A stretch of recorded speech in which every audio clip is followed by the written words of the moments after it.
Steve in Virginia, you have a question for myself and Jenna, and I think I can answer your question with 2 words. So go ahead. How you doing? I'm good. Thanks, Matt. Sorry to hear about your friend, and Jenna, sorry to hear that as well. I hope day gets better throughout the week. Thank you very much. No problem. Yeah, no problem. The reason I'm asking this question is lack of belief.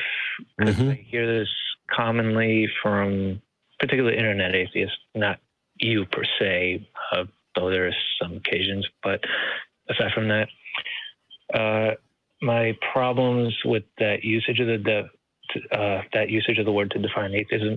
But before going further, I'll say straight off the bat, how you define atheism is polysemous. I'm not going to deny that.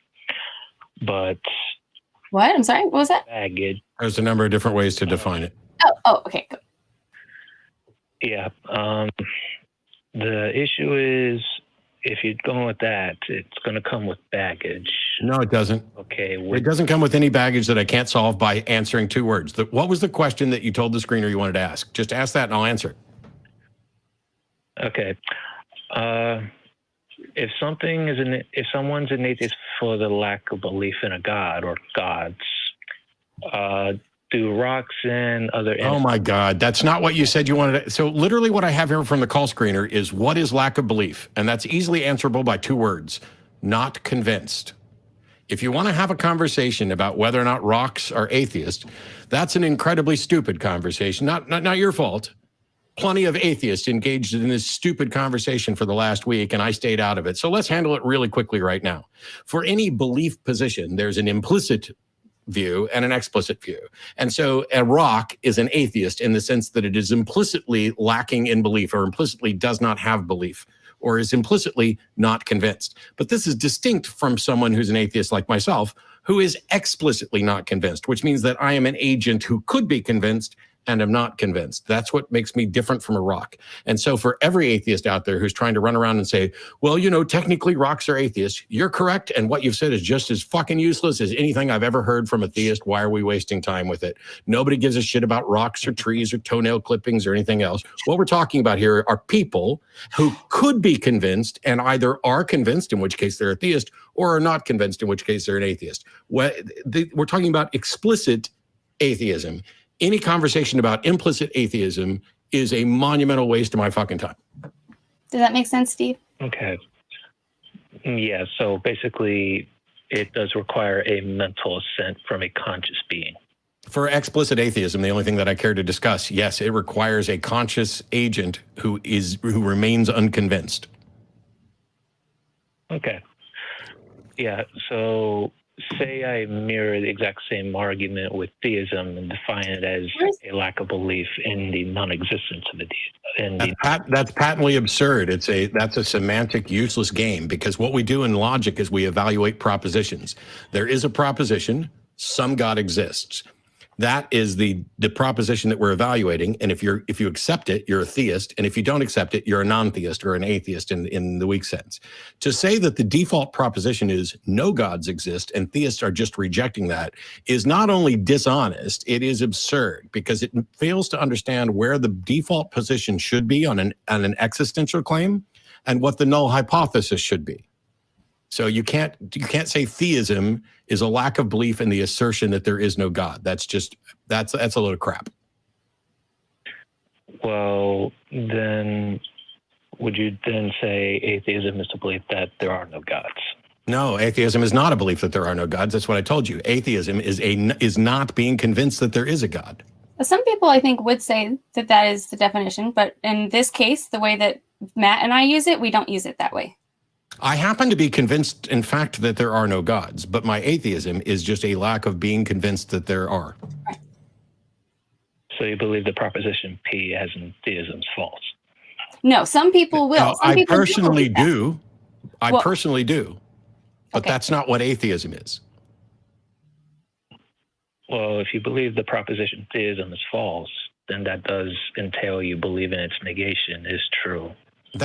I'm describing what I think which is separate from atheism. I happen to be an anti-theist. I happen to be a strong atheist, a hard atheist, someone who is in fact convinced that there are no gods. But that goes beyond the simplistic definition of atheism. So when I tell you what I believe, I'm not saying this is what atheism is. I'm saying this is what Matt believes. Okay, so atheism in a strong sense is to believe the negation proposition that there are no gods, and weak atheism is just no. Convinced or No. You just confused theism and atheism. So try again. No, I didn't, because you did.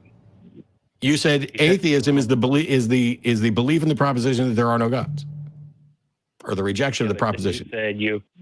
You said you're a strong atheist, and that goes back to the distinction between weak and strong atheism. Sure, but the distinction between weak and strong atheism is that weak atheism is the rejection of P, and strong atheism would be the acceptance of not P, where P is some God exists. Okay, but that's where I kind of see the problem, because agnostics, apatheists, atheists, and agnostics, and theological non-cognitivists, they all did not believe P. But correct. They are all atheists, whether they like using the label or not. But they don't take but neither do they take a position on negative P. I don't give a shit. It doesn't matter. They don't take P. There's no middle ground between accepting P and not accepting P. There is a middle ground between accepting P and accepting not P. There is a middle ground between that. Wait, can you explain that? So if P is proposition, some God exists, there's no middle ground between accepting that position and not accepting that position. Right. But there is a middle ground between accepting that position and accepting the opposite, that no gods exist. Right, kind of like I'm somewhere in between, but leaning more this way, I see. Because in logic, we address a single proposition. It's a mistake to try to address two propositions at once. Mm-hmm. Mm-hmm. Yeah, there's two propositions. There's P and not P. Yeah, but not P is something that you can't demonstrate, which is why it's the null hypothesis. It's the same reason that we begin with a presumption of innocence in a courtroom, because innocence may be impossible to demonstrate, and guilt is what we need to demonstrate. So in the question of existence of a being or an entity or a rock or anything else, the presumption is that it does not exist until such time as there is evidence for its existence. Well, hold on, because atheism and theism are both metaphysical propositions, meaning they can be neither demonstrated true or false empirically or under No. Theism meets that description. Not accepting theistic propositions, soft atheism, is not itself a proposition. Well, if atheism is defined in terms of theism and it's its negation, then no, it's not its negation. I've just explained this to you like 3 or 4 fucking times now. Atheism is not the negation of theism. It is the not accepting theism. Then anti-theism is what I'm using as the label for actively saying P is false. So he is an atheist, but he happens to also be an anti-theist. Yeah, I can see that distinction, because I've heard others describe theists as anti-theists in some sense or form. I don't know if you agree with that, but doesn't matter. It's really easy. Do you understand the concept? If you have a proposition P, some God exists. If you accept it, you're a theist. If you do not accept it, you're an atheist or a non-theist or weak atheist.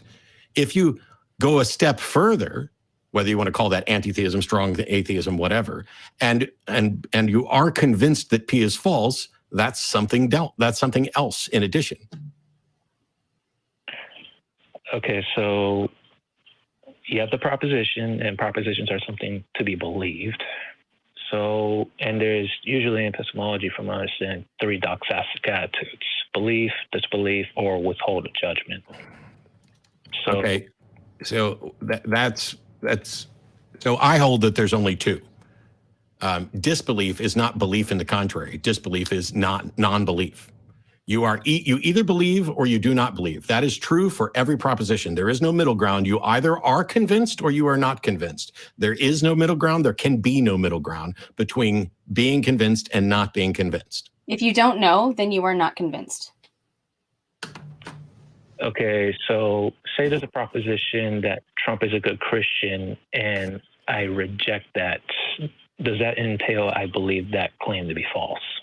You would have to tell me, what do you mean when you say you reject it? Because it could be that you could mean that you are not convinced that the claim is true, and you could mean that you're convinced that the claim is false. So you would have to tell me which one you intend to be saying. Okay, to be more precise, I disbelieve that claim because and that entails me believing that claim to be false.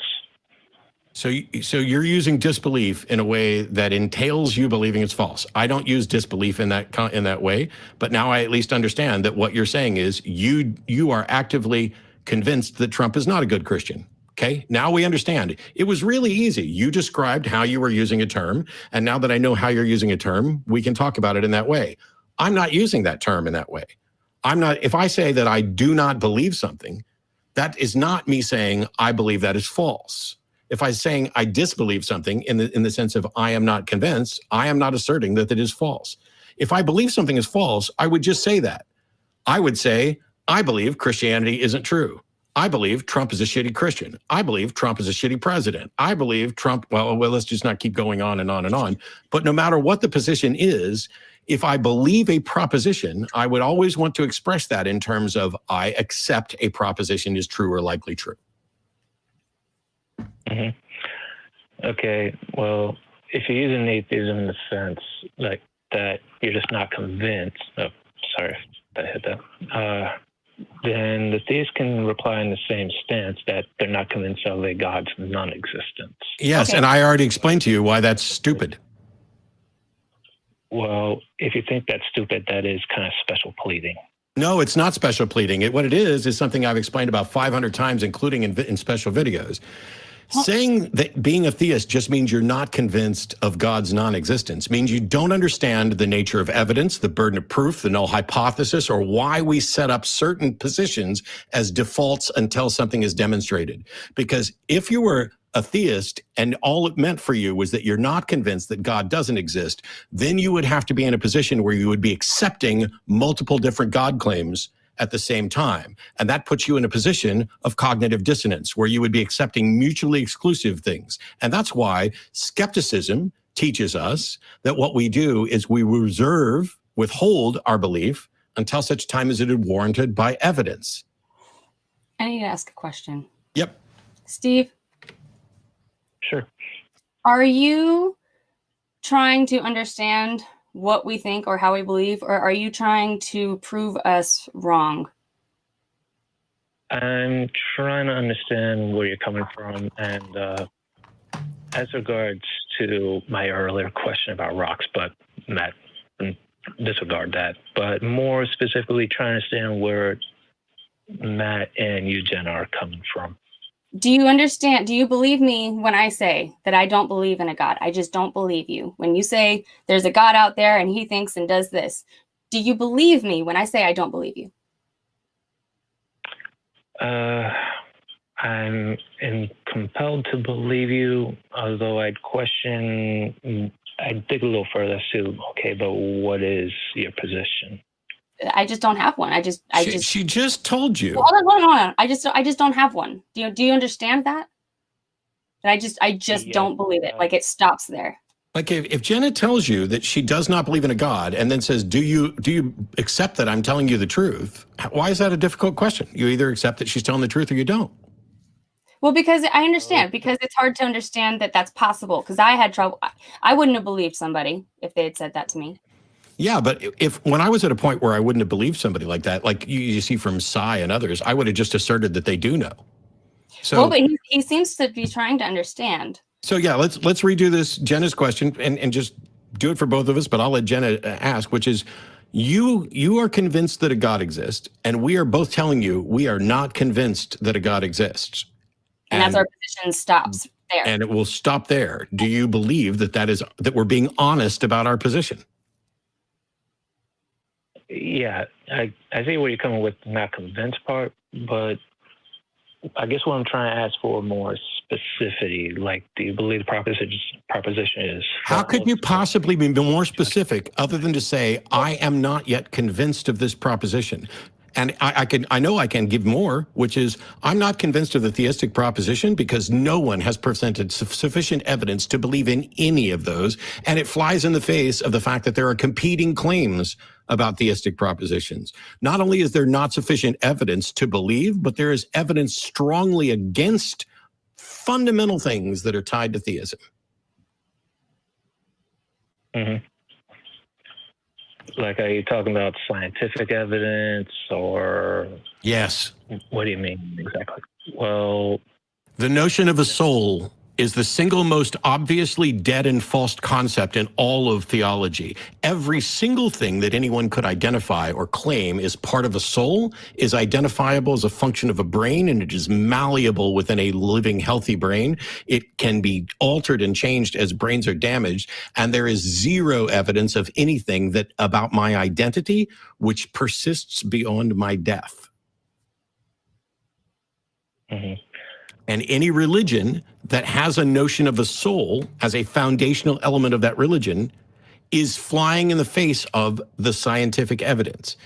And so they would need to find a way, a defeater for this understanding of identity that is that conflicts with the soul, and present evidence that there is one. And they don't do that. Can you understand that there's like there's a God, okay, I don't believe you. And then you go even further to say, and I know that the God's a dude, and the God exists for this long, and he believes in this, and he wants me to do this, and blah, blah, blah. And I'm like, oh, I don't even believe this thing exists in the first place. Is your confusion that you don't understand what I believe is there instead? No, I'm trying to word it right. When you say you're not convinced, it's just to somebody like me and say others who are delving into either philosophy or epistemology or what have you. Steve, do you think that we haven't studied it yet? Steve, do you think the Loch Ness Monster is real? No. So you are not convinced of the Loch Ness Monster. Are you convinced that the Loch Ness Monster is a fiction? Yeah, pretty much. Okay. What reason do you have for that? Have you done research into that? The reason I believe there's no such thing as a Loch Ness Monster because there has been no discovery of it. There's no science. There's been no observation even there. So I have to reject that as false. So because you don't have evidence for something, you think it's okay to conclude that it's false. So have you heard of like the black swan fallacy? Yeah, it's been a minute, but sure. So up until a certain period of time, all the swans we'd ever seen were white. And based on your reasoning, it would be okay to conclude that there are no black swans. And then all of a sudden, we found a black swan. And so that demonstrates that there were black swans. So the fallacy was in concluding that there weren't something just because you hadn't seen evidence for it. However, while that is in fact a fallacy, you are in a position where you're willing to do it for the Loch Ness Monster. So why is it a problem for you that I do it for God? Jenna doesn't do that for God. Jenna's just still not convinced. She's not saying there is no God.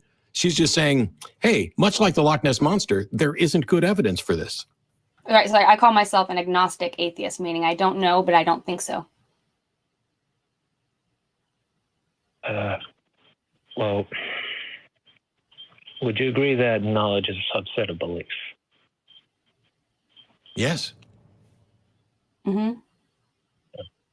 Okay, so if atheism is not believing God exists, but agnostic is withholding of judgment on either P or not P, that just sounds a little strange to me.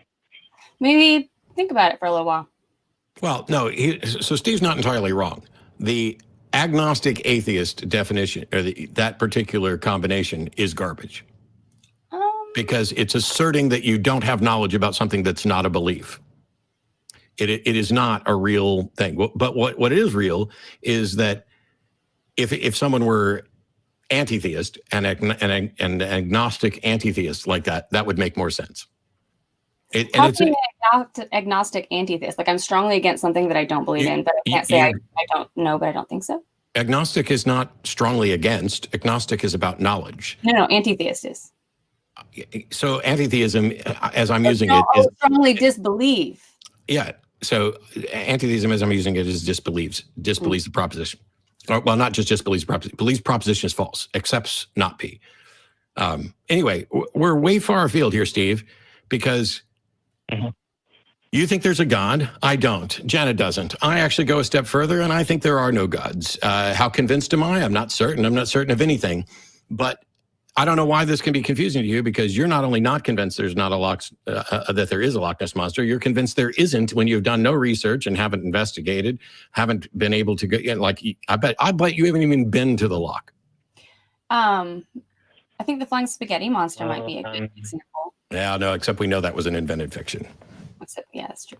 But anyway, I'm not going to keep going through this basic Atheism 101 definitions. We're going to move on, Steve. Thanks for trying, Steve. Maybe call back after you think on it for a while. Yeah, the whole, is it lack of belief, whatever. So the point that he was getting to, which is real, is if you're a theist, you accept a proposition, and the proposition is some God exists. And because now you have a belief, a positive belief, and knowledge is a subset of belief, you can discuss whether or not your belief rises to the level of knowledge. If you just lack a belief, well, then there's no positive proposition there to consider for agnosticism, which is why the agnostic label is incredibly problematic, which is one of the reasons why I stopped using it. And I talk about, well, for me, it wouldn't be as problematic because it's true. I'm an agnostic anti-theist, but I am convinced there are no gods, but I'm not going to claim to know there are no gods. I see. Yeah, I'm so I can't say I don't know, but I don't know. And that's separate from whether or not I'm certain, because certainty isn't a requirement for knowledge either. But okay.